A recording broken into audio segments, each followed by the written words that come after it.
The Flames have essentially revamped their entire offseason from one of just despair and despondence and having no shot in hell of doing anything to now where they're definitely much better suited for both the immediate and the long-term future for the Calgary Flames, looking pretty good there.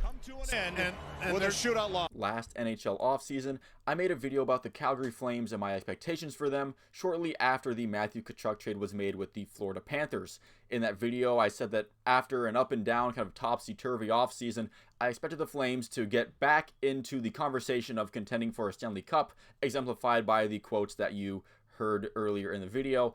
Basically, my expectations were based off of the return that the Flames got for, Matthew Tkachuk, obviously, in that trade. And I do want to say one thing. I did manage to avoid downplaying what the Florida Panthers got in that Matthew Tkachuk trade, which was Matthew Tkachuk. I managed to do that by saying this in the video.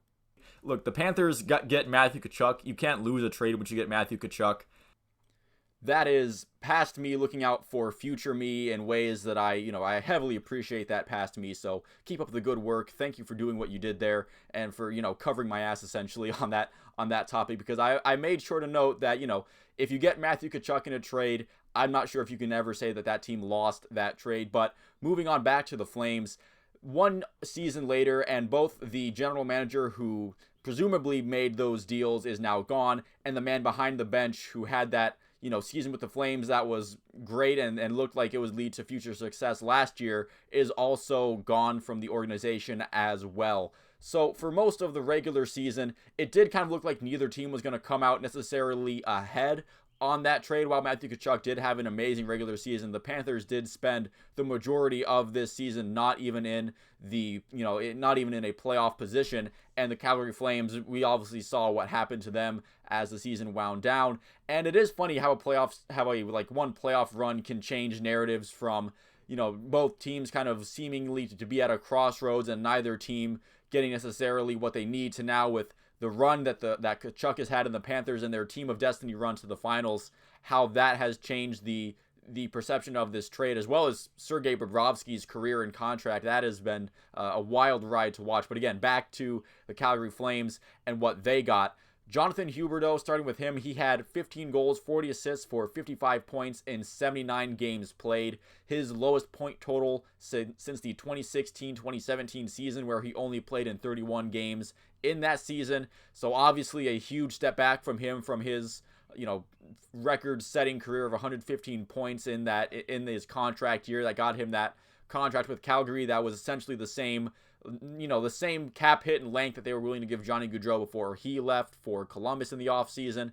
And so that definitely not something that you would want to see as a Flames fan from him. Mackenzie Weegar, I don't know if he was as big of a disappointment from that trade, but he still didn't play up to full expectations. Calgary Flames fans seemingly didn't necessarily like what he contributed to the team this season, and they do expect more from him in the future. So both of the NHL pieces from that trade not necessarily living up to what the expectations were of them. And of course, that is just made worse, and that's exacerbated by the season and now the playoff run that Matthew Tkachuk is currently having on the other side of that trade.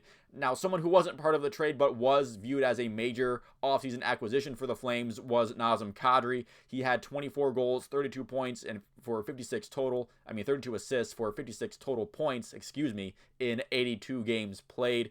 It is technically one of his better seasons by pure point production in his career, but definitely was a significant drop from how it was last season, where you feel like, Nazem Kadri definitely isn't a spring chicken. He's not a prospect anymore. You'd think that he would have had a more stable season after that, his last season in Colorado, but he does have a little bit of a significant decline here. He also posted up a career worst plus minus with a minus 19 according to Cap Friendly. I do want all these stats are according to Cap Friendly, but I do know that plus minus isn't necessarily the most well-deserved stat. It's not necessarily an end-all be-all for how good or bad a player was.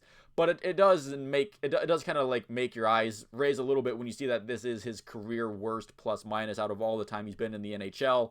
Out of all the seasons, this one just happens to be the one where he's on the ice for more goals against than he has been just ever. He also signed a long contract that's going on until he's on the very wrong side of 30, and that's also the case with the Huberdeau contract. Although with the Huberdeau contract, you do think he still has a little bit more of his prime left to go than Kadri, just because of where they are at the age. So that's kind of getting into like some contract territory where we're looking at, in 3 to 4 years, these contracts could really be detrimental to the team depending on where they're at.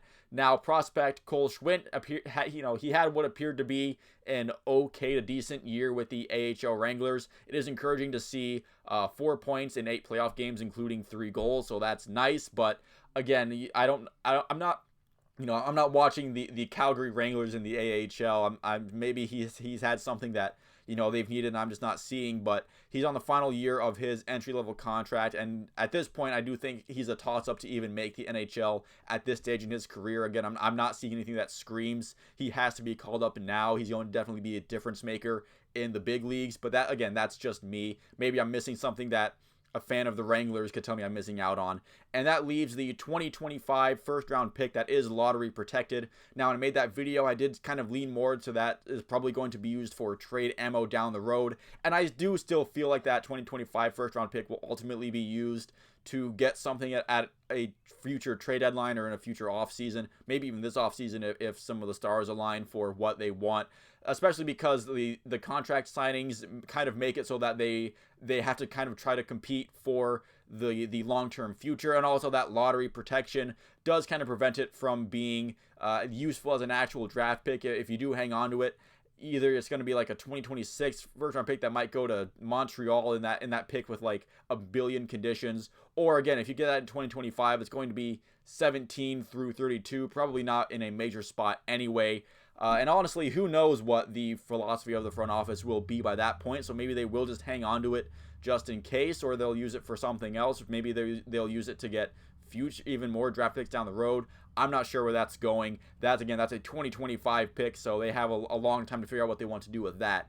Now, there are some glimpses of hope, obviously. Pretty much all of their major acquisitions had pretty big down years, so the chances are likely that at least one of them is going to rebound in a nice big way. Hopefully they'll have a much better season next year than they did in this one. And also, Daryl Sutter did not really inspire confidence from the players, it seemed like. So maybe just any new coach will give some of those guys a boost in their play. Jacob Markstrom had an awful season, and I'm sure there are plenty of details that I'm overlooking that, somebody who was more in tune with the Calgary Flames and their day-to-day operations and followed every game, maybe they could more tell me what, maybe some other issues that were really the driving force behind what this season was. And again, the Calgary Flames, they barely missed the playoffs. We talked about how it was essentially a worst-case scenario season for Calgary this year, and they still end up just barely making the playoffs. They actually had more regular season standing points than the Florida Panthers. It just so happens that the Florida Panthers played in a conference where the Pittsburgh Penguins just decided to not play. They lost to the Chicago Blackhawks, the tanking Chicago Blackhawks, and that gave the Florida Panthers the final playoff spot in the East.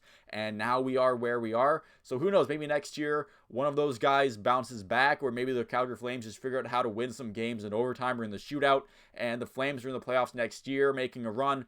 And this all seems like, small potatoes in a year, but for what this season was and what the offseason presented for the Flames, it couldn't have gone much worse and ended up going this year for the Flames anyway. So thank you all for watching this video. If you made it this far to the end, I will see you at the next one.